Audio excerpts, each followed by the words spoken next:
Hi, I'm Jess. Hi, I'm Laura. And we are the producers of A Merry Eve. Welcome to our Boss Lady Chats. You're going to get to know a little bit about us today and our working style. So, Laura, why did you decide to do a Christmas concert? What about Christmas and concerts appealed to you? Well, we had so many Christmas concerts, and I always thought I would like to see a concert this way, and that's what we're doing. I have always wanted to put on, like my whole life, I've loved carols by candlelight, singing Christmas carols. Like I've always wanted to do something like this. But I think the moment for me where I was like, oh, maybe this is something I can do is when we were in that Anna Kara's Christmas concert last year. And that was so much fun. And I thought, yeah, I'm going to do it. What have you found the most challenging in producing events? Oh, so many things. I would say learning to be resilient, telling myself that it's okay to make mistakes and it's okay that some people don't think that I'm perfect, and just accepting myself and going, well, it's better that I did something and tried and failed than did nothing at all. With any managing job, what I find that is the hardest part is getting people together and making sure that they're happy and they're a team. You're working with creative people and you want their creative energy to come up. You really need to make sure that they're happy. Like making sure that we had, the right personality and that we made them shine through.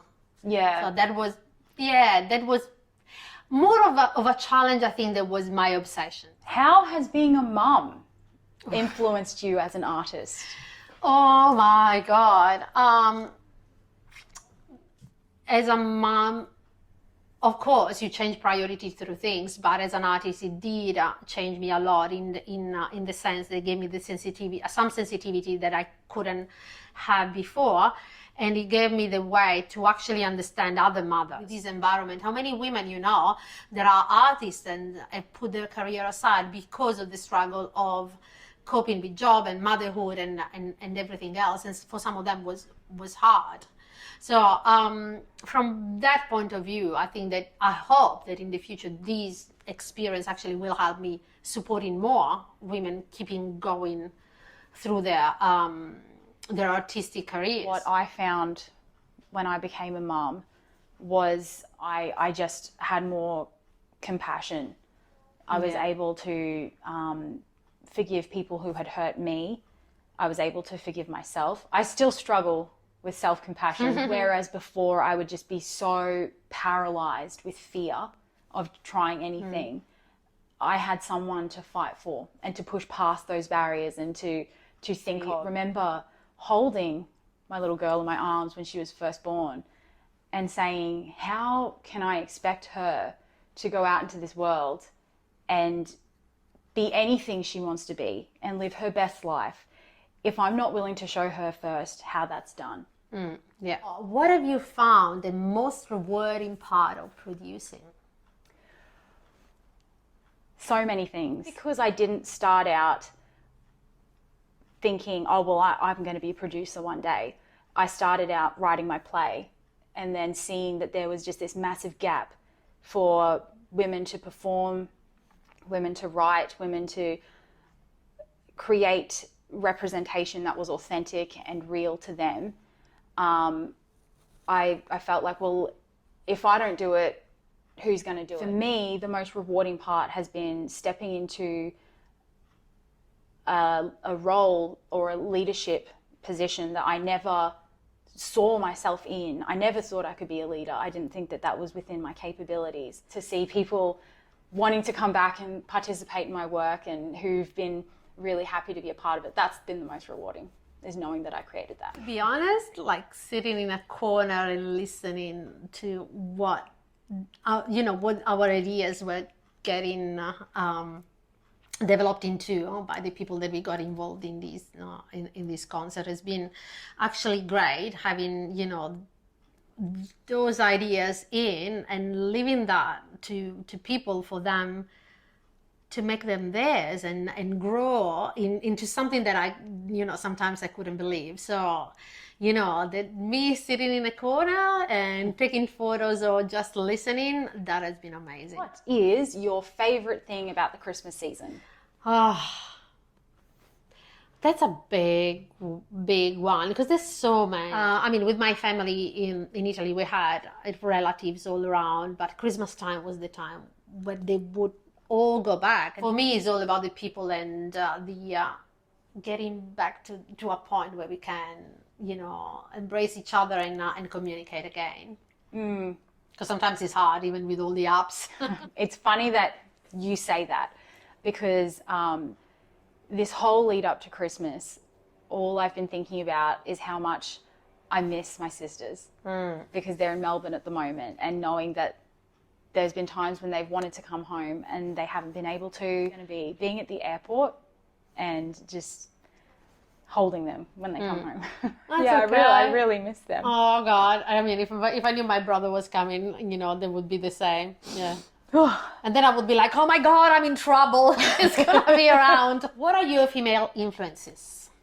Oh, okay. This is a really good one, because there are so many women in my life who I just love and admire. I have to say, Gabriella Flowers has definitely been massively influential in this whole journey. She's just been incredible. She's been a role model of like what great female leadership looks like. I also don't think I'd be here without my singing teacher, Susan, who has just been a mentor to me as a creative in general, and who's always encouraged me to act with professionalism and dignity, and just like, I don't know, taught me how to laugh at myself a little bit. Shirley Seckham as well. I couldn't go without saying her. Yeah. I've known her for many years now, since before Tristan and I were married. I've always just admired her for her grace and her courage, and again, just incredible female leadership, and like, that's what a boss lady looks like and sounds like and acts like. Brisbane is amazing. There's a lot, and I mean absolutely a lot of, can I say kick-ass? Yeah.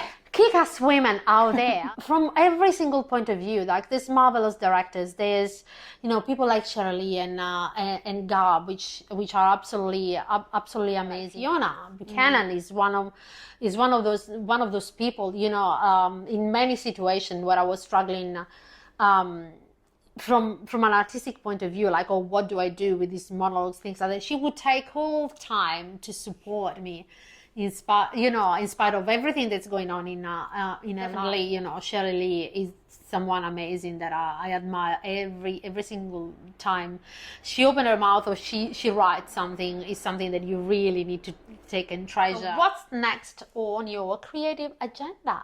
I'm hoping next year to produce my play. I wanted to get some experience first before heading into that arena, because I think when you have set up your blueprints for how you're going to run rehearsals, for how you're going to assemble your creative team, for how you're going to sell tickets, for how you're going to market, once you know a bit more about how you work and what things should look like at certain time frames, I think that helps. So I've been building up a little bit at a time. So I'm finally going to do it. I'm going to bite the bullet, and next year I am going to produce Playing Mum. Awesome. And yourself? As usual, like everyone, I have a million of ideas that will need to tighten up a little bit. I really want to take, did you hear something funny? Full on stage. This is her incredible cabaret. A little cabaret that we presented at Short and Sweet in June this year, and I would like definitely to present that one in full. It's been a bit of a journey, and it talks about me and about people like me, people with an accent abroad, quite a lot. So I really would like to get it on stage. I admire the most about Jess is her resilience, her very schematic way of approaching problems. The fact that we laugh a lot. The fact that she can translate things in, you know, a level that I can understand sometimes without losing her patience. The fact that she's not afraid of talking about topics that are very relevant for women, topics that are there for us to deal with every day, but no one actually talks about them. The thing I find the most incredible about you, Laura, is your energy and the fact that where most people would sort of taper off or they would lose that drive and that ambition, you just keep going. You're like a little pocket rocket. It's just incredible. It really is, because I've worked with people where they can't see it through or they don't, and you have to kind of like pull them along, like, oh my God, you have the same values as I do, which is to see more women on stage. You bring so much beauty and class to whatever you create, and I think that's incredible. I love it. I hope you enjoyed knowing something about us, and I hope to see you on the 12th at A Merry Eve. Bye. Bye.